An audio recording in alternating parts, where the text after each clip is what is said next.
falava para o pessoal lá no Alphaville que essa série, ela tem muito a ver com o último semestre da minha vida. E se você não me conhece, talvez depois de hoje você venha a conhecer um pouco mais, já que o propósito da série é a gente partilhar bastante do que Deus tem feito na nossa vida e como a gente tem entendido o mover de Deus na nossa vida, pastores aqui da chácara.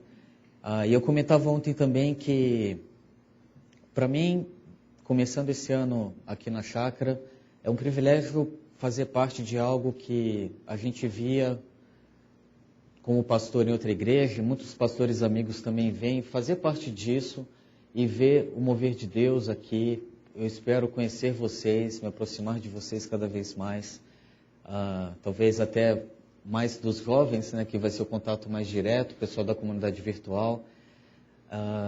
Mas é um privilégio porque, em particular, a pessoa do Ricardo também tem feito muita diferença na minha vida nesses últimos 8 anos, mais nos anos recentes, como conselheiro, mentor e ajudado em momentos decisivos da minha caminhada. Então, é muito bom estar com vocês, não apenas agora, como antes, distantes, como nós éramos irmãos, mas não nos conhecíamos. Agora nós nos conhecemos e fazemos parte, pelo menos, não sei por quanto tempo, o que Deus deseja para as nossas vidas, mas para aquilo que Deus quer fazer nesse ano de 2011 e para os próximos, se Deus quiser, espero que alguns aí consideráveis. Mas pensando nesse tema, tempo de ouvir Deus e fazer mudanças, quando o Ricardo passou esse tema para a gente e chegou a mim, eu comecei a pensar, eu comecei a ter algumas impressões sobre como esse tema tinha a ver com a minha realidade de vida no momento. E inicialmente o que veio à minha mente, minha primeira reação ao ver e ao lidar com esse tema, foi que esse foi o tema da minha vida no mês de agosto de 2010. Porque em agosto de 2010, agosto do ano passado, foi um mês em que tudo estava indo muito bem, continuou indo bem depois, mas estava tudo em ordem na vida ministerial, pastoral, vida profissional, familiar. E em meio a tudo isso, as orações que a gente estava fazendo com relação ao futuro, o compromisso que a gente tinha com a igreja lá em Barão Geraldo, Deus começou a mostrar ao longo desses meses, concretizou em agosto, que ao meu tempo naquela comunidade, o que Deus queria fazer e realizar, Deus falava, olha, o que eu queria fazer através de você aqui, eu já fiz, agora é hora de você ir para um novo lugar. E eu comecei a falar, mas Deus, como que eu vou fazer isso? Eu tenho tudo aqui, eu não sei para onde eu vou, não tem nada em mente, não tem nada em vista. E Deus, dia após dia, semana após semana, ia confirmando e falando, olha, se você quer entender a minha mão na sua vida, o meu mover na sua vida, primeiro faça o que eu estou falando, depois você vai entender. Primeiro se entregue, para depois você entender. E aí, num dia, no horário do almoço, quando a gente tomou essa decisão, eu e a Clarice, a gente estava lá no estacionamento do Shopping Iguatemi, aqui pertinho, e a gente começou a chorar juntos, e a gente leu o texto de Provérbios 2, e a gente falou, olha, não é o que Deus ensina da gente se entregar, para depois entender? Vamos fazer isso. A gente não tinha nada em vista. E talvez você ouvindo, você não saiba o quão difícil foi, ou entenda o que é você ter salário garantido no final do mês, você ter uma filha para sustentar, você sabe um pouco disso, se você é pai, mãe, o quão difícil é você dizer, Deus, eu estou nas suas mãos, eu quero ouvir a tua voz, me ajude a fazer as mudanças que são necessárias. E foi o que a gente fez. A gente chegou para a igreja, a gente leu uma carta, comunicamos à igreja, a igreja queria que a gente ficasse, o pastor Davi, um grande amigo, queria que eu ficasse, o conselho queria que a gente ficasse, mas a gente viu, olha, tem coisas que a gente não entende, o tempo vai mostrar o que Deus quer fazer. E às vezes eu chegava em casa e eu olhava para a Isabela dormindo e eu falando, Deus, o que eu estou fazendo? Eu estou abrindo mão de tudo que eu tenho de garantia. E eu estou totalmente nas tuas mãos. foi uma experiência que ensinou a mim e a Clarissa, ou tem ensinado, sobre o que é depender de Deus. E, bem, você sabe o que aconteceu nos 6 meses aí, porque eu estou aqui agora, né? Mas quando eu estava saindo lá de Barão, não havia nada. Havia convites, havia possibilidades, mas a gente falou, vamos esperar e vamos ficar na nossa, onde Deus levar a gente vai. E aí a minha segunda reação foi que esse tema não foi apenas de agosto, mas é o tema que também tem sido desde então. Então, de agosto de 2010 até hoje, tem sido o tema da minha vida. Tempo de ouvir a voz de Deus e fazer mudanças. Algumas que já começaram e outras que ainda estão para acontecer, e a gente tem visto isso. Aí, pensando nisso, eu comecei a fazer algumas perguntas. Eu não sei se está projetando aí, se puder projetar as perguntas. Se for algum problema de conexão, vocês me avisam, tá? A primeira pergunta foi, devo ouvir a voz de Deus apenas quando há problemas? Porque a grande questão... Opa, o problema é meu, não é deles. O vídeo está aqui e esqueci de tirar. Agora eu acho que vai. Devo ouvir a voz de Deus apenas quando há problemas? Porque em agosto de 2010 eu não tinha problemas, pelo menos não à minha vista. E o que eu devo fazer? Será que quando não tem problema, então a gente não precisa ouvir a voz de Deus? Ou segundo, decorrente dessa,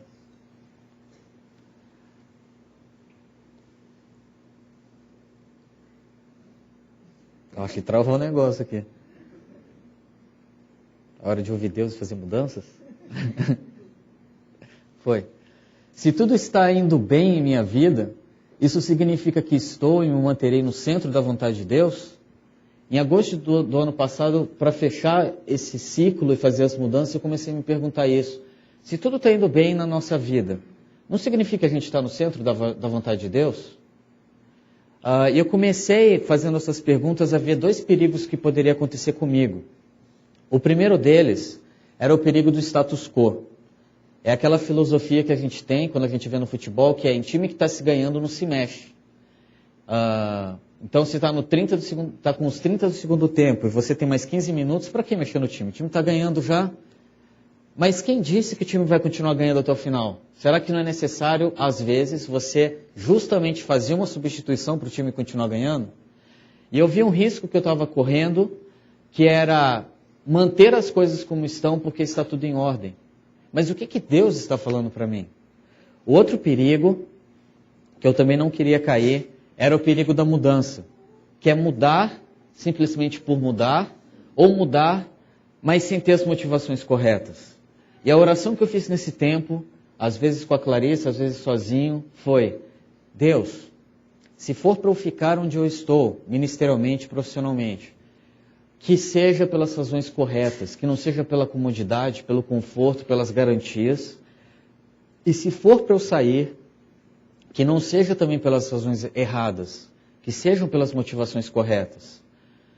Que eu saia movido pelo que o Senhor quer fazer em mim, não pelo que eu desejo, seja status, reconhecimento, realização pessoal, o que for. Mas ficando ou saindo, me ajude a escutar a tua voz.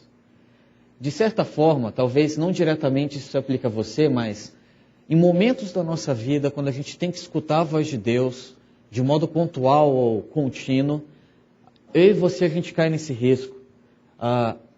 Se está tudo bem, eu já estou escutando a voz de Deus e eu não preciso mudar. Ou às vezes a gente pode partir para outro extremo.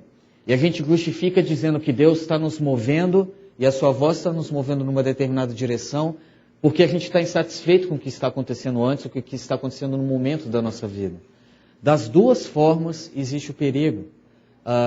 E nesse tema de ouvir a voz de Deus e fazer mudanças, é importante que a gente sonde o nosso coração. Nos 2 aspectos que envolve isso. Ouvir a voz de Deus envolve ouvir a voz de Deus quando não sabemos a direção que nós devemos tomar, e envolve quando sabemos a direção que a gente deve tomar. Usando minha vida como exemplo, em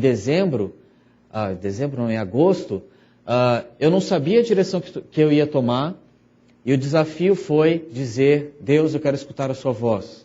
Agora em janeiro, sabendo a direção que eu tomei nesses 6 meses, continua sendo o mesmo desafio. Deus, me ajude a escutar a sua voz. Porque senão eu vou cair no mesmo risco de se acomodar e de parar de escutar a voz de Deus e começar a ouvir a minha própria voz. O desafio para nós é continuamente, não apenas no mês de janeiro de 2011, na temática desse mês de tempo de ouvir Deus fazer mudanças, você fazer apenas em janeiro de 2011, mas que o ano de 2011 seja um ano para você ouvir Deus, ouvir a voz de Deus e fazer as mudanças necessárias. Porque senão a gente cai num caos que vem lá desde o Éden e que nos alcança até hoje. O caos de escutar a nossa voz, o caos de escutar o nosso caminho e as propostas do nosso próprio coração, que muitas vezes cegam a nossa vista e o caminho de Deus para nós. E pensando nisso, quando eu olho para esses 6 meses, eu vejo que algumas coisas foram importantes na minha caminhada e que eu quero para a minha vida em 2011. Eu quero continuar ouvindo Deus, mas não apenas basta ouvir Deus. Eu quero também me render à voz de Deus continuamente. Além de me render, eu quero depender da voz de Deus continuamente. Executar a voz de Deus, que existe uma grande diferença. Uma coisa é você ouvir e dar os passos, se entregar de modo passivo e depois você se tornar ativo na história. E por fim, não apenas executar, mas me manter. Por exemplo, nessa manhã, a oração que eu estou fazendo, que eu peço a Deus, e para a noite também, depois, porque às vezes para o pastor, pelo menos no meu caso, a ficha cai quando a gente desce daqui, domingo, 8h30 da noite, e a gente volta para casa, e a gente tem que fazer esse negócio acontecer. Porque é aí que entra o negócio, que faz realmente isso se tornar verdadeiro. Para que a gente caminhe do caos para a ordem, a gente precisa se manter naquilo que começa lá com ouvir a voz de Deus, se render à voz de Deus, depender da voz de Deus, executar a voz de Deus, mas não pontualmente, mas continuamente se manter na voz dele. Essa oração que eu faço, que eu convido você também a fazer, para a minha vida em 2011, tem sido ela. Se você quer me conhecer um pouco mais, o pessoal disse que ontem eu não disse meu nome, né? Alguns já me conheceram, mas os que não me conhecem, meu nome é Daniel. E nesse ano eu estarei à frente dos jovens, da comunidade virtual e algumas outras coisas aí, dando apoio para o Shelby, para o Fred também na integração, como pastor. E algumas coisas vão marcar o meu ano de 2011 e tem marcado a minha reflexão para esse ano de 2011. A primeira delas é essa, que é a proximidade de um marco na vida conjugal de 9 anos de casado e 15 anos de relacionamento. Não é somatória, como algumas pessoas pensaram, eu já estava achando que eu era muito velho e eu tenho 33 anos, eu sei que alguns falam que não parece, mas se você se aproximar você vai ver os cabelos brancos. 9 anos de casado, 15 anos contando o tempo de namoro, e eu tenho pensado bastante sobre isso, principalmente com esse negócio de 9 para 10 anos, a comunidade também está se aproximando, né? E quando você pensa em 2 dígitos, parece que é um tempo de reflexão, de avaliação, e é isso que tem passado. Também é o início de uma fase paternal, de uma filhinha de 2 anos que já está mudando tantas coisas na minha vida, eu imagino quanto vai ainda mudar na infância, na adolescência. Então a gente já está até orando pelo namorado dela. Nunca é cedo demais, viu? Agora eu entendo muitas coisas. Eu acho que eu vou entender muito mais na adolescência. Na adolescência dela. Término de uma etapa de vida ministerial também. 4 anos de ricas experiências lá em Barão Geraldo. De muito aprendizado. E além disso, é um tempo também que eu só caiu a ficha nesses últimos meses. É uma etapa de convergência dos meus últimos 15 anos.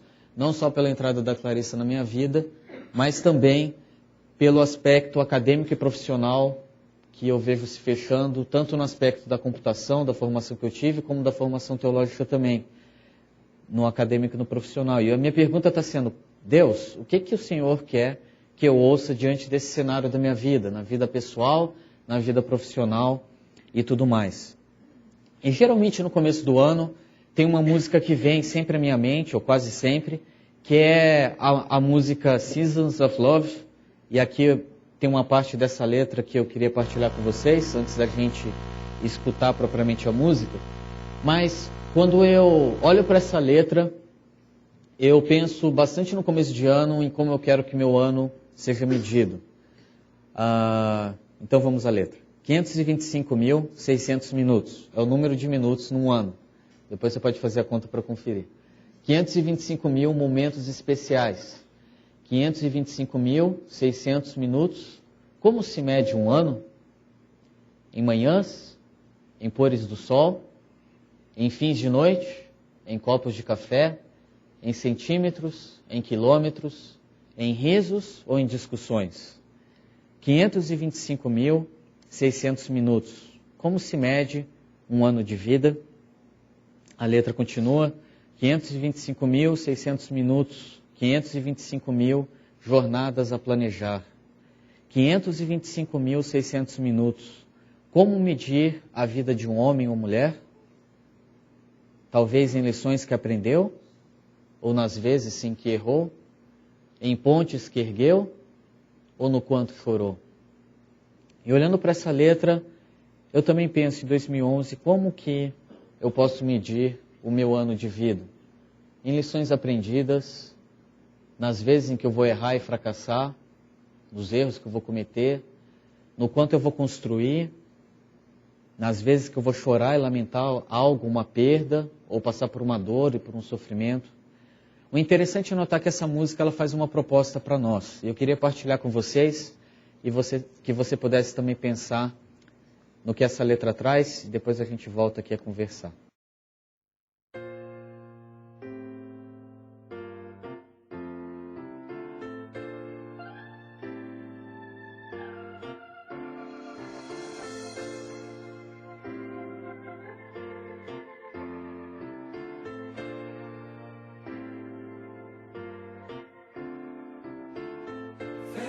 Οι ώρες, οι μέρες, οι εβδομάδες, φεύγουν οι μήνες, τα χρόνια, οι εποχές. Χρόνος που χάνεται, τρέχει μήνες, χιλιάδες. Πώς να μετρήσεις τόσες στιγμές? Σε δύσεις, φεγγάρια, σε νύχια με γέλιο ή κλάμα. Καφέδες, ποτά, κρυφή μοναξιά.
Σε φίλους πίστους που σε κάνουν καλά.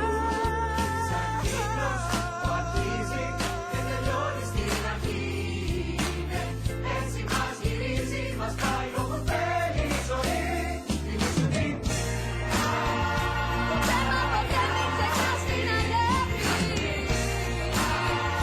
Θυμήσου η ζωή να τα δώρα στο ψηλά. Δώσε ζήτα.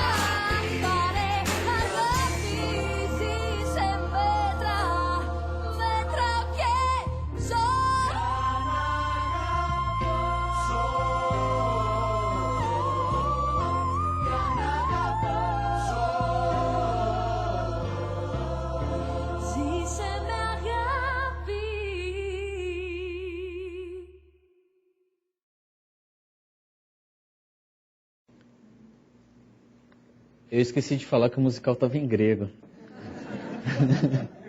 Mas eu espero que amor não seja grego para você. Você deve ter percebido, tem a palavra ágape, agapi, agapô, então você já percebeu que tem um pouco do grego aí, né?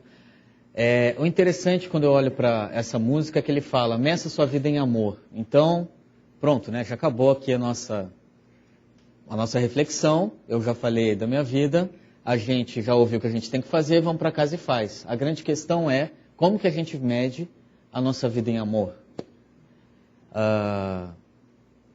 E é interessante a gente notar que existe um texto, uma história que Jesus conta, que fala bastante sobre a motivação correta para o amor. Porque se você sair daqui agora e você pegar essa canção e tentar medir a sua vida em amor, e tentar descobrir formas de amor, se você não entender essa história que a gente vai ler aqui e pensar um pouco, se você não entender a mensagem dela, o seu amor vai ser frustrante. Eu espero que você entenda por que daqui a alguns minutos. Qual que é essa história? Ela está lá em Lucas, no capítulo 10, a partir do versículo 25. É conhecida como a história do bom samaritano. E ali a gente começa, o texto fala sobre o encontro que um perito da lei tem com Jesus. E ali a gente encontra já esse resumo para a vida que fala sobre amor nesse encontro do perito da lei com Jesus. E o texto começa dizendo assim: certa ocasião, um perito da lei levantou-se para pôr Jesus à prova e lhe perguntou: mestre, o que preciso fazer para herdar a vida eterna? Percebe que ele, para herdar a vida eterna, ele quer fazer algo, ele quer descobrir o que ele precisa fazer. E aí Jesus responde: o que está escrito na lei? Como você a lê? Então Jesus responde com uma pergunta, uma ótima forma para investigar um pouco mais, e basicamente o que Jesus está falando é, como que você interpreta a lei? Já que você é um perito da lei, como que você interpreta a lei? E aí ele vai resumir para a gente, e ali para Jesus, o que ele vê como resumo da lei, o que ele deve praticar ao longo da vida dele. O texto fala, ele respondeu: ame o Senhor, o seu Deus, de todo o coração, de toda a sua alma, e de todas as suas forças, e de todo o seu entendimento. E ame o seu próximo como a si mesmo. Bonitinho, né? Ame o Senhor, o seu Deus, 4 linhas, bem sucinto, corpo, mente no final, corpo, força, mente, coração, as motivações internas, o compromisso e a dedicação do nosso coração em algo, a mente, a reflexão, as nossas forças físicas, a alma, todo o nosso ser, quem nós somos ontem, hoje e no futuro, toda a pessoa que nós somos, amando a Deus e adorando, e amando o próximo como a si mesmo. Ou seja, você se colocar no lugar do outro, e se colocando no lugar do outro, amar a pessoa como a você mesmo. A questão é que o texto não para por aí. Jesus gosta da afirmação que ele faz e diz: você respondeu corretamente, faça isso e viverá. E de fato, aqui está o resumo para a nossa vida. Amar a Deus sobre todas as coisas, amor vertical pleno, amor horizontal pleno. Se você e eu, nós nos colocarmos plenamente no lugar da outra pessoa, eu acho que tem várias coisas que a gente faz que a gente não faria do jeito que a gente faz. Apesar do meu nome ser Daniel Faria, eu também não faria se eu visse. Por exemplo, lá em casa, quando a louça está para lavar, eu sei que a Clarissa não é muito chegada em lavar louça, eu posso ajudá-la a lavar louça. Se eu me colocar no lugar dela, eu posso ajudá-la, mas nem sempre isso é fácil. Você pode pensar em situações do cotidiano ou em outras que se colocar no lugar do outro nos desafia. Mas é o resumo para a nossa vida. A essência para nós é o amor. Amor a Deus e amor às pessoas. E é interessante notar, talvez uma forma da gente resumir isso, é o seguinte: você quer a melhor versão da sua vida? Se você quer, faça a melhor versão das suas escolhas. Dentre todas as escolhas que você tem disponíveis para cada situação, se você sempre optar pela melhor, questão óbvia, a sua vida vai sair o melhor possível. Mas convenhamos e sejamos sinceros, isso não é fácil de fazer. Aliás, às vezes a gente faz questão de não fazer a melhor escolha. não é? Porque o nosso coração continua duro. Porque, apesar de saber o resumo para a vida, transformar a teoria em prática não é tão simples assim. Uma coisa é você ter um entendimento do que deve ser feito. Outra coisa é a gente fazer de fato. Uma coisa é você saber o caminho que você deve percorrer, e outra coisa bem diferente é eu e você, nós percorremos esse caminho de fato. Conhecer uma coisa, praticar é outra. E quando eu olho para isso, eu vejo aqui um caminho que talvez ajude você a pensar aí, pelo menos em como a gente transformar a teoria em prática. A gente tem que caminhar do entendimento para o exercício. É necessário exercitar aquilo que a gente sabe que a gente deve fazer. Não adianta a gente apenas falar sobre amor, a gente precisa exercitar o amor. Algumas questões até que a gente já comentou no culto aqui, o auxílio a pessoas em Petrópolis, Teresópolis, na região serrana inteira do Rio, Franco da Rocha e tantas outras aí em Minas também. É uma forma, mas não pense só no distante, começa lá em casa. Amar a esposa, o marido, os filhos, os pais, o irmão. É transformar esse entendimento em exercício. E à medida que a gente exercita, a gente vai alcançar experiência. Diante disso, a gente vai ter esclarecimento sobre isso, porque a gente vai ter experiências na qual a gente de fato transformou o conhecimento da mente em algo prático e visível na vida, que vai levar a gente ao esclarecimento e, consequentemente, a gente vai ter um entendimento maior das coisas. Teoria em relação com a prática. Eu e você, a gente tem uma tendência a caminhar para um ou para outro, ou pelo menos a maioria das pessoas são assim. Ou a gente tem inicialmente uma tendência para ficar naquela parte do entendimento e esclarecimento. Então a gente entende que o que eu preciso é vir à igreja ou à comunidade cristã semanalmente, e na interação com ela eu vou ter um entendimento sobre algo que eu preciso para a minha vida e eu estou esclarecido. Mas isso não é verdade, porque você está pulando a parte do exercitar e a parte da experiência. O que você vai ter para contar da sua vida que de fato mostre essa ação de um conhecimento teórico na sua vida? Por outro lado, tem pessoas que não gostam muito dessa história de reflexão, mente, e o negócio dela é agir, é exercitar e ter experiência para contar. Mas também a reflexão ajuda a gente a pular algumas etapas e não necessariamente você ter que errar tanto para você ter experiências boas. As duas coisas interagem. E é um desafio para nós transformar esse entendimento em experiência. E é interessante notar o que o Dallas Willard ele fala sobre isso, porque a gente pode correr num risco que é de ficar apenas na reflexão dominical ou sabática, para o pessoal de ontem, mas a gente não transformar isso em prática. Olha só o que o Dallas Willard ele fala. As coisas boas nas quais colocamos o nosso coração só se tornam reais quando as escolhemos. Não adianta você achar que o seu trabalho vai ser bom porque você imagina ele como bom. A gente vive numa era do virtual, né? Então, tudo está bom no virtual, mas e o real, e o concreto? Ou, meu casamento está em ordem, minha relação com os filhos está em ordem porque na minha mente está em ordem. Mas e a prática? Como que é o convívio? Existe momentos juntos? Existe troca de vida? É importante a gente transformar aquilo que a gente quer em algo que de fato a gente faz. E é isso que o Dallas Willard está falando aqui. Ligar a teoria com a prática. Mas como o texto traz, isso não é tão fácil. A gente saber o resumo da vida, a gente sabe qual que é o resultado. E é o que o texto continua mostrando. O resultado da vida leva a gente à frustração, assim como levou o perito da lei.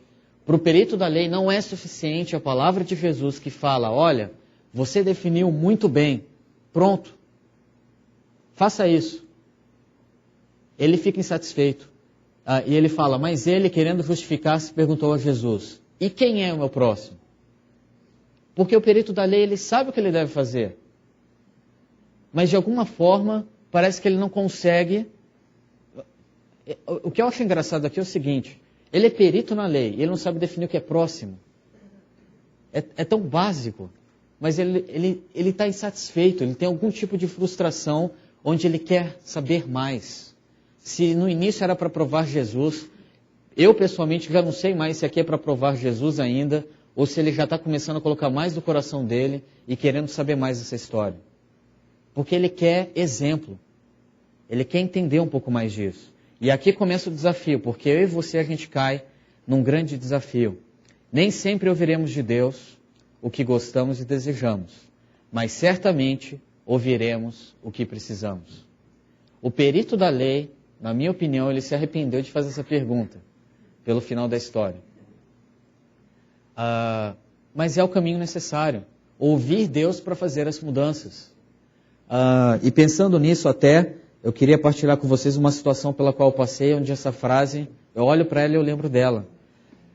Alguns anos atrás, ainda quando eu estava na faculdade, vida de estudante, vida de pobre, eu tomava 2 ônibus para ir para a faculdade, ida e volta. O problema é que eu trabalhava durante o dia, estudava à noite, e o problema, a questão não era esse, o problema era o que vem depois. A aula acabava 11 horas, e muitas vezes eu perdia o segundo ônibus para casa, por causa do horário. Se atrasava, se tinha prova, alguma coisa do tipo.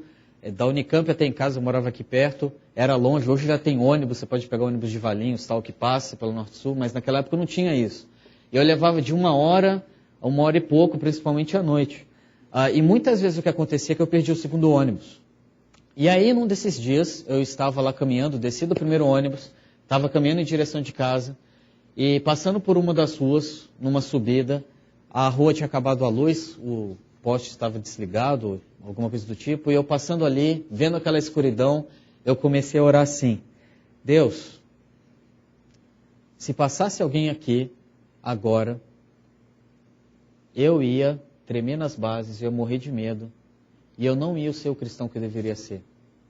Perdão, Deus, porque eu sou extremamente limitado, eu não tenho condições de ser um cristão autêntico. Me ajuda e me dá forças para que eu consiga ser uma pessoa em que o Senhor possa realmente ser expresso, e que o Senhor seja essa força, e o Senhor me dê fé para isso, para acreditar que o Senhor vai à minha frente. Aí, passou 1, 2 quadras, e adivinha o que aconteceu? Um rapaz começou a se aproximar de mim, eu não sei de onde que ele veio, não sei como ele surgiu, só vi quando ele chegou do meu lado. E aí ele chegou do meu lado e ele disse assim, mais ou menos assim: eu acabei de fugir da prisão, eu estou armado, já matei, e se for necessário, eu mato de novo. Faça o que você tem, que eu estou precisando de dinheiro. Aí minha reação foi, não falada, mas pensada: Deus, você está de brincadeira, né? Depois de fazer uma oração 2 quadras atrás, eu falando que eu não sei como lidar com uma situação dessa, me apronta uma dessa. É aquele negócio que eu coloquei: nem sempre ouviremos de Deus o que gostamos e desejamos, mas certamente ouviremos o que precisamos. E era o que eu precisava sem saber no momento. E de uma forma que eu não sei nem definir como, Deus começou a me dar forças para aquele momento e me proteger de um modo grandioso. Eu comecei a falar de Deus para aquela pessoa, dizendo algo assim como: olha, eu não sei o que você já fez, se você já matou ou não matou, eu sei que Deus te ama, eu te amo, e Deus pode mudar a sua vida. Você não precisa ser assim de agora em diante. Você quer dinheiro? Eu dou o único dinheiro que eu tenho, que é da passagem, vida de estudante. R$1 aqui, que na época era R$1, para você. Mas isso não vai te fazer feliz. Deus pode te fazer feliz. A reação imediata dele foi, sem reação, na verdade. A gente continuou caminhando, a gente conversou um pouco mais. Não lembro qual que foi o assunto, mas a gente caminhou algumas quadras. Depois de algumas quadras, ele seguiu o caminho dele e eu para o outro. E aí, de longe, ele gritou: qual que é o seu nome? E eu falei meu nome. Não sei porque ele perguntou meu nome, nunca mais ouvi falar dele. Mas quando eu conto essa história, eu volto a orar por ele.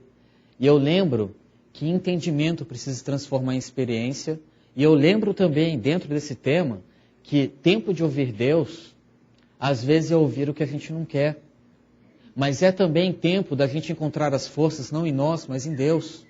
Se você está ouvindo algo da parte de Deus, pelas situações que você está vivendo, pelas pessoas que Deus tem colocado na sua caminhada, pelas devocionais que você tem feito, não tenha medo de seguir a voz de Deus e fazer as mudanças. Porque talvez você não veja tudo o que vai acontecer e você acha que você não tem força. E realmente você não tem, mas Deus tem.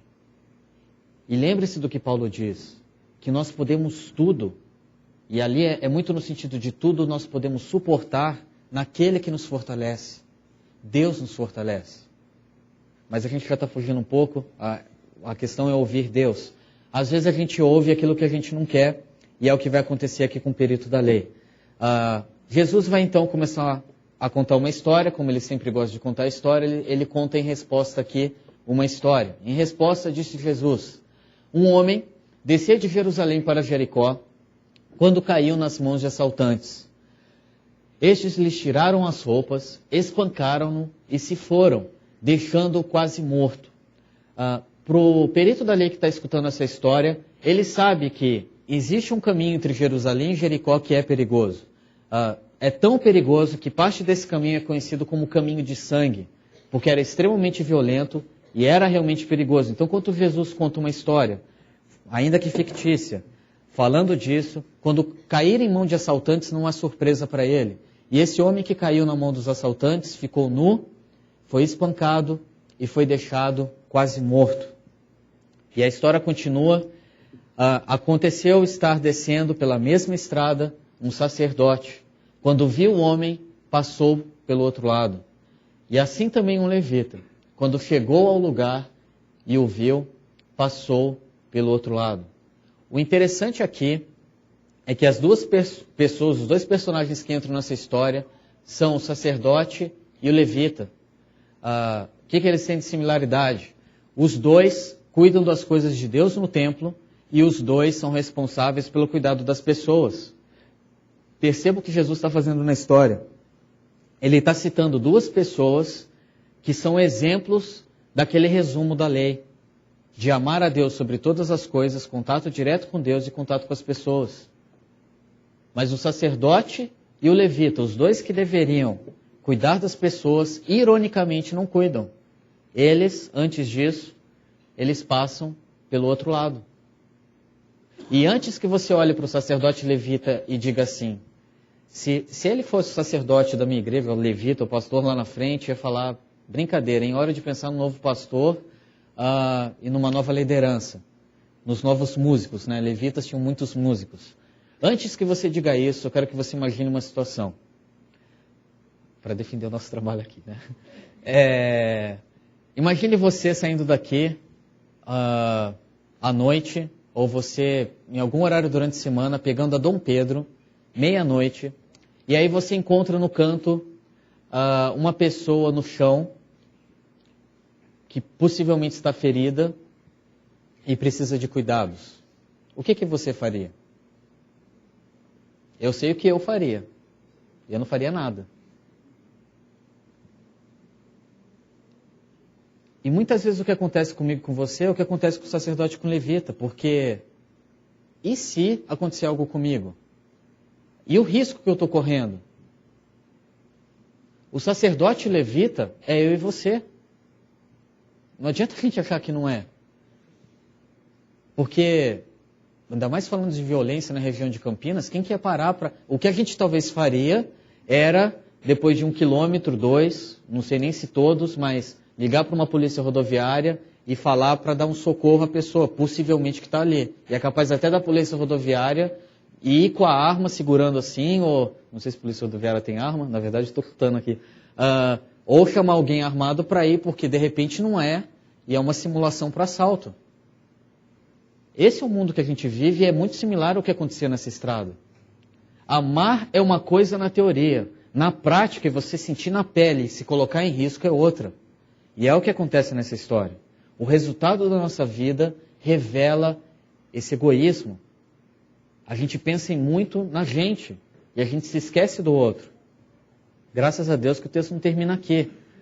Mas o que o Dallas Willard fala no livro Ouvindo Deus aqui, envolve um risco que a gente corre, que é o risco do sacerdote e do levita. Ele diz assim, a obsessão em torno do fazer tudo o que Deus manda pode excluir o ser o tipo de pessoa que ele nos chama a ser. O sacerdote e o levita, eles cuidavam das pessoas no templo, mas quando não era, e na relação com o templo e com Deus, mas quando não era responsabilidade, como nesse caso, na história ali, eles pularam fora. A gente não corre o mesmo risco? A gente trabalha bastante na igreja, ou na comunidade, no Chácara Kids, na música, na preleção, no som, na filmagem. Mas que tipo de cristão nós somos quando nós estamos lá fora? Eu não estou falando para você parar de fazer essas coisas, tá? Antes que você me acuse aqui de... o negócio é vir, sentar e ficar de boa aqui, porque vai ter alguém que Deus vai providenciar aí para fazer. Não é isso que eu estou falando. O que eu estou falando é, qual é a razão de fazer isso? Está conectado com a nossa vida lá fora? Esse amor de Deus é um amor que partiu tanto para o fazer, que a gente faz tantas coisas para Deus, que a gente esqueceu até quem é Deus. Onde a gente faz muitas tarefas para Deus, mas a gente não conhece o Deus, que é o Deus das tarefas, ou o Deus da igreja. E a gente corre o risco de se preocupar tanto com fazer, e esquecer de ser. E aí a gente se torna uma pessoa muito boa exteriormente, com roupa bonitinha, arrumadinho, família em ordem, tudo em silêncio na igreja, na reunião, mas e durante a semana? E quando a gente entra no carro e vai para casa? É essa pessoa que Deus se preocupa. O que nós fazemos aqui, se é algo que se inicia para a semana lá fora. Eu também não estou falando que a gente não deve se preocupar em ajudar pessoas, não é isso. Mas a gente deve se preocupar com a razão disso. Porque o resultado da nossa vida, como nós falamos até aqui, nesse texto, é de egoísmo. A gente não dá conta. Se a gente fazer, medir o ano de 2011, por amor que seja, mas fazendo, a gente nunca vai se saciar e a gente nunca vai encontrar descanso. Mas a história continua. E nessa história tem um último personagem. E aqui a gente vê não o resultado da nossa vida, mas a gente vê a radicalidade de uma vida. A gente vê um exemplo para mim e para você que nos ensina o verdadeiro caminho do amor. E a história continua dizendo, mas um samaritano, estando de viagem, ou seja, possivelmente Samaria ficava bem acima da região de Jericó e Jerusalém. Então essa pessoa estava de passagem por ali, possivelmente com compromissos na região. Então ele tinha compromissos. Mas ele chegou onde se encontrava o homem e quando o viu, teve piedade dele. Aqui já começa a diferença. Talvez não da gente, né? Às vezes a gente olha para uma pessoa necessitada, para a situação no rio, e a gente se compadece. Mas o samaritano ele vai além. Ele se aproximou, enfaixou-lhe as feridas, derramando nelas vinho e óleo, depois colocou sobre o seu próprio animal, levou-o para uma hospedaria e cuidou dele. E não para por aí. No dia seguinte, deu 2 denários ao hospedeiro e lhe disse, cuide dele, quando eu voltar, lhe pagarei todas as despesas que você tiver. Se você contar comigo, aqui tem pelo menos 10 atitudes desse samaritano depois que ele o vê. Primeira delas, ele teve piedade. Depois, ele se aproximou, não é apenas ter a compaixão, mas ficar passivo. Ele foi ativo e ele se dirigiu à pessoa. Ele enfaixou-lhe as feridas, se envolveu com as pessoas com os recursos que ele tinha, derramando vinho e óleo, colocou sobre o seu próprio animal. Depois disso, ele ainda levou para a hospedaria, não para uma outra hospedaria, mas para a hospedaria que ele mesmo ficou. Cuidou dele, pagou os gastos, deu instruções ao hospedeiro e disse que retornaria e pagaria o restante. Ele teve pelo menos 10 atitudes na direção desse homem. Aí você diz, mas Daniel, o que isso é diferente do ponto anterior? Porque você falou que não é para a gente fazer, e esse cara está fazendo. Perceba algo que começa a acontecer nessa história. Tem um homem ferido, machucado, na estrada, que não tem perspectiva de futuro e de vida. Chega alguém, inesperadamente, que se envolve com essa pessoa, que cuida dessa pessoa, que restaura a vida e a saúde dessa pessoa, que cuida dos ferimentos, que paga os gastos, todas as dívidas são sanadas. Ele diz, olha, eu vou, mas eu vou retornar. Qual é o personagem bíblico mais parecido com esse samaritano? Jesus. Jesus está contando na história sobre ele mesmo. Ele estava de passagem na terra, mas ele veio até nós, feridos e machucados, sem ter nada para oferecer. E ele cuidou de nós. E ele deseja ainda cuidar. Ele deseja nos curar. A sanar todas as nossas dívidas, não financeiras, mas do pecado. E dar uma nova vida. E ele vai voltar. Ele está falando dele mesmo. Aí você pode dizer que eu estou viajando. Daqui a pouco a gente vai ver se eu estou ou não. Mas o interessante é notar que tanto Jesus como esse samaritano nessa história fictícia aqui, o que acontece é aquilo que o Ricardo trouxe algumas semanas atrás, a frase mais ou menos assim: sempre que nós ganhamos, nós perdemos. Se a gente quer ganhar coisas que valem a pena, a gente precisa perder determinadas coisas. O samaritano, ele perde tempo, ele perde dinheiro, possivelmente compromisso que ele tinha, mas ele ganha na prática do amor, ele restaura uma vida que estava perdida. Aliás, é o tema de Lucas: buscar e salvar o perdido. E é a história do samaritano. Sempre que você quiser ganhar alguma coisa que realmente vale a pena, você vai ter que perder outra coisa. E na prática do amor, se a gente quer medir 2011 pelo amor, a gente vai ter que perder algumas coisas. No casamento, para você ganhar algumas coisas, você tem que perder outras. Na relação com os filhos, você tem que perder algumas coisas para ganhar no relacionamento com os filhos ou com os pais. No trabalho é a mesma coisa, e por aí vai. E é o desafio aqui.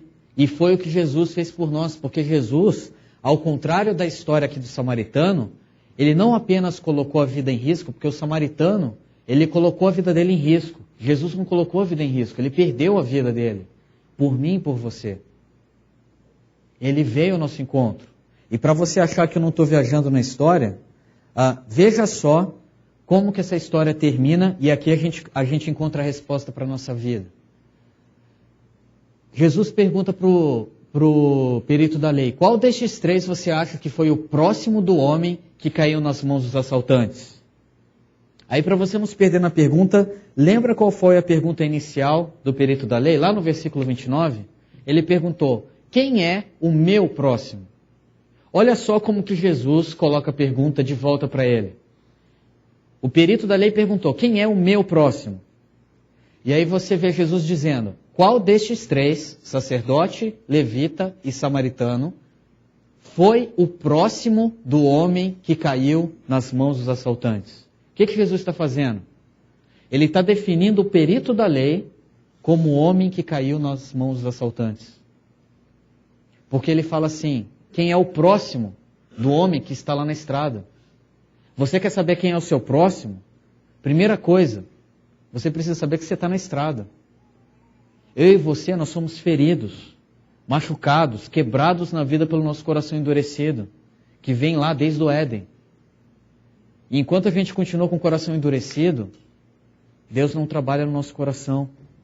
E a gente precisa entender que nessa história, a gente tem que, antes de qualquer um dos personagens, entender que nós somos o homem ferido nessa estrada. E Jesus veio ao meu e o seu encontro. E a gente não tinha nada para oferecer para Ele. Mas Ele se ofereceu por completo por nós. Esse é o Evangelho em nós. Quando a gente começa a entender isso, a gente começa a ter resposta para a nossa vida. Imagine você sendo esse homem, agora depois de um mês. Esse homem que estava ferido, perdendo a vida ali na estrada, sem nenhuma perspectiva de futuro. Depois de um mês você está com saúde plena e você novamente está passando pela estrada de Jerusalém, entre Jerusalém e Jericó. E você passa justamente pelo lugar onde você estava ferido e machucado lá no chão. E adivinha, tem uma pessoa lá, ferida. Qual que é a primeira coisa que vem à sua mente? Você lembra que você estava lá. E você lembra que alguém se aproximou de você e cuidou de você. A Bíblia diz que o amor de Deus nos constrange. E a ideia de quando a gente fala de ajudar pessoas em Teresópolis, ou onde quer que for, não é porque a gente tem que fazer. É porque quando a gente olha para a nossa vida e a gente vê a marca do Evangelho na nossa vida, a gente não consegue deixar de fazer. Porque o amor de Deus nos constrange a não ficar parado. Você consegue perceber a diferença que é você se envolver com uma igreja no sentido muito de religiosidade, onde as pessoas falam que você tem que fazer, se envolver e tudo mais, e a outra quando o Evangelho nasce dentro de você e você não consegue mais ficar sentado, porque eu preciso fazer algo. Deus fez tudo por mim. Eu não consigo ficar parado. Esse é o amor de Jesus. E é isso que a gente tem que entender. A nossa sociedade hoje tem sido marcada pela insensibilidade e pelo individualismo, como consequência de um egoísmo crescente. E o desafio para mim e para você, talvez a oração inicial, se você ainda não fez esse ano, é: Deus, me ajude a me tornar sensível à sua voz.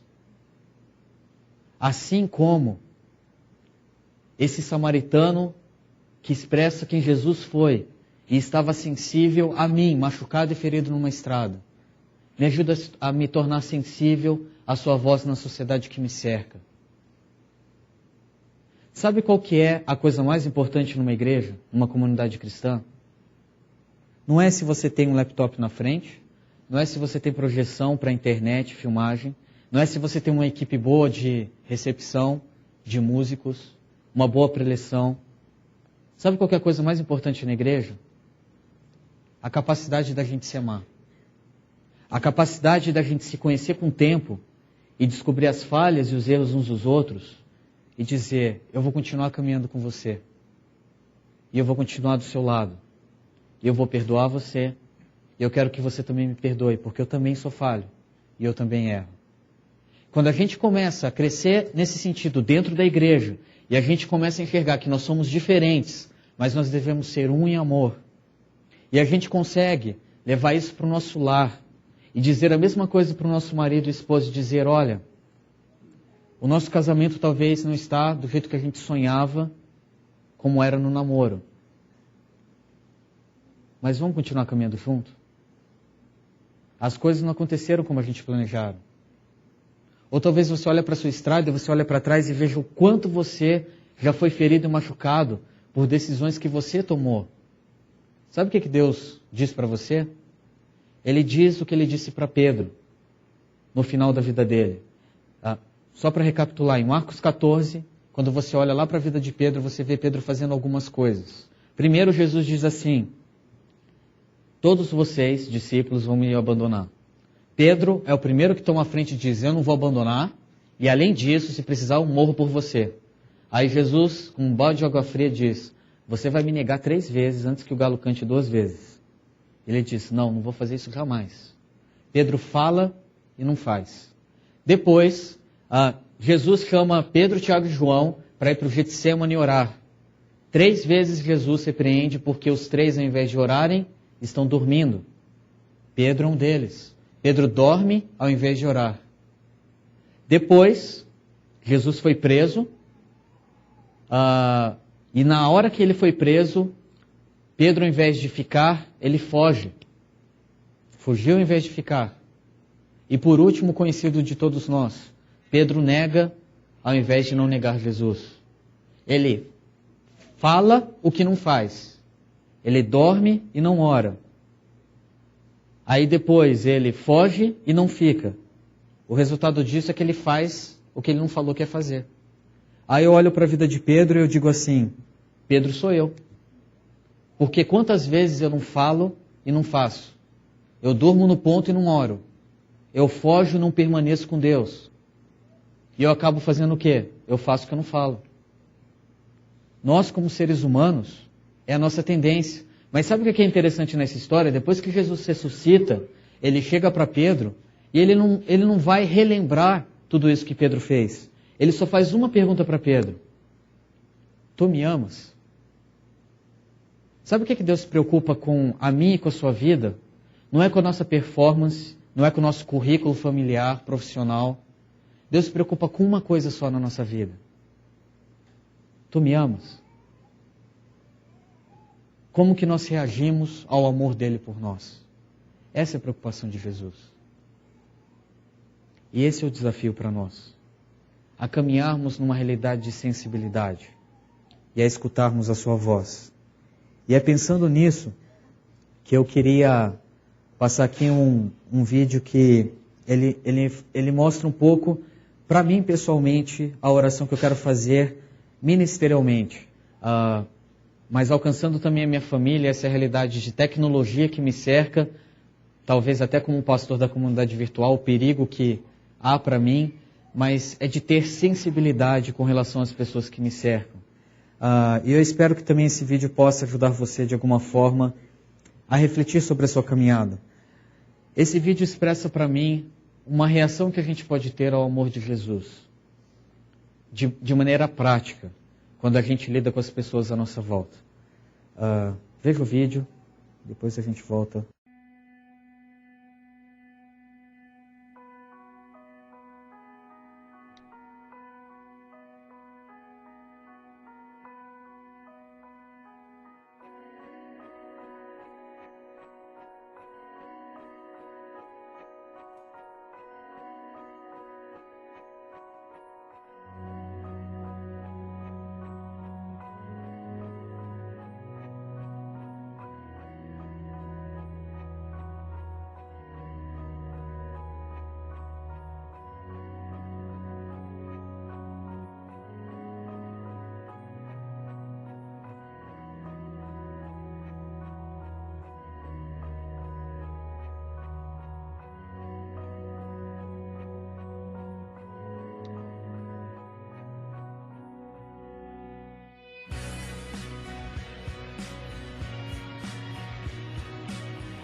ปิดเพื่อเปิดรับคนรอบข้างบ้าง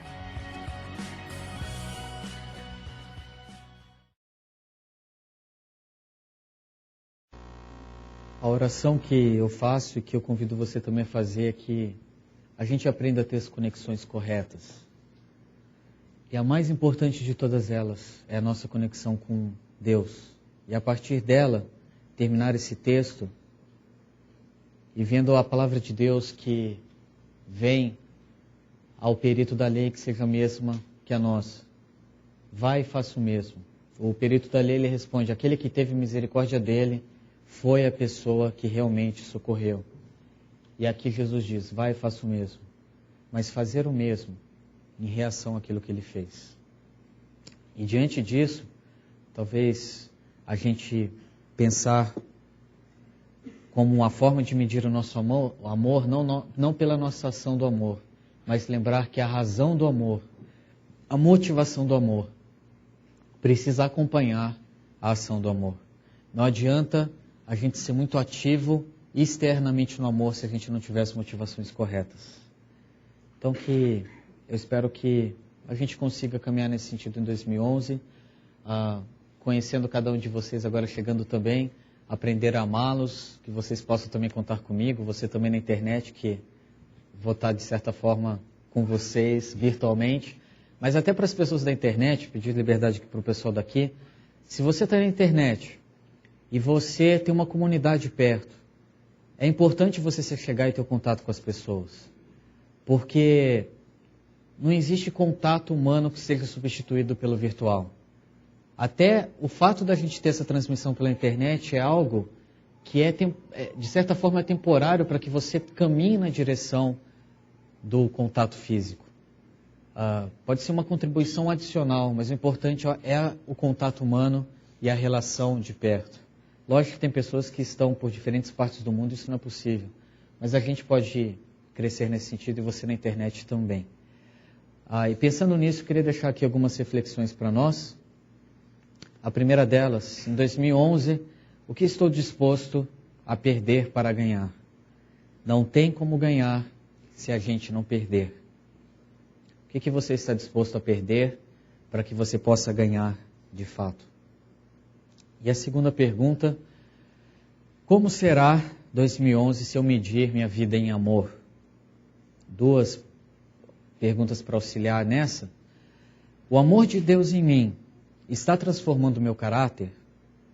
Quais que são as evidências externas disso? Que meu caráter está sendo transformado. Aqui é o desafio de que esse amor de Deus alcance integralmente quem eu sou. Minha mente, minha forma de pensar, meu coração, as minhas motivações de vida, o meu corpo, o meu esforço físico, a minha alma, todo o meu ser. O amor de Deus em mim está se transformando o meu caráter? Quais são as evidências disso? E a segunda: o amor de Deus em mim está transformando as minhas atitudes? Quais são as evidências disso? É o desafio de que Deus alcance integralmente onde eu estou, onde você está. Nosso casamento, filhos, amizades, namoros, a forma como a gente interage com a comunidade, com a cidade e com o planeta como um todo. Eu espero que essa palavra possa ajudar você nesse tempo de ouvir Deus, e que você esteja disposto também a fazer as mudanças. A minha oração nesse ano é que Deus me torne com o coração mais sensível para as pessoas e me ajude a continuar caminhando. Falho, limitado, mas não a partir de quem eu sou, mas a partir de quem Ele foi na cruz. Porque a nossa vida tem muito mais a ver com quem a gente vai ser depois que a oração termina aqui e quando a gente sai. E eu quero convidar você também para caminhar com Jesus ao sair daqui. E que o amor de Deus possa também constrangê-lo a ter uma postura de vida mais profunda ao longo desse ano. Vamos ter uma palavra de oração? Pense em como essa reflexão alcança a sua vida, quais são os desafios pessoais, como as coisas estão em casa, no trabalho, quais são os seus sonhos.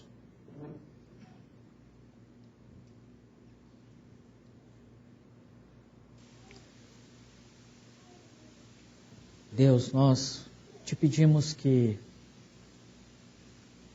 Tu nos ajudes a ouvirmos a Tua voz nesta manhã de domingo. Mas o tema não é só ouvir a Tua voz, é também fazer as mudanças que são necessárias. E nós te pedimos, Pai, que o Senhor nos ajude a fazê-las. Não pela nossa força, mas pela força do Senhor em nós. Dá-nos sensibilidade, Pai, para amarmos mais o Senhor, amarmos mais as pessoas que nos cercam. Pedimos perdão quando nós errarmos e a caminharmos juntos. Restaura os nossos casamentos, restaura relacionamento entre pais e filhos, restaura amizades, restaura tudo aquilo que tem sido fruto do nosso coração endurecido e da nossa falta de submissão à Sua voz. Restaura o nosso amor pela cidade, o nosso amor pela comunidade e ajuda-nos a sermos menos arrogantes e orgulhosos e mais humildes e dependentes, Pai. Ajuda-nos a nessa manhã a ouvirmos a Tua voz. E só de ouvir a Tua voz, tudo começar a fazer diferença dentro de nós, para fazer fora de nós também. É a oração que nós fazemos, em nome de Jesus.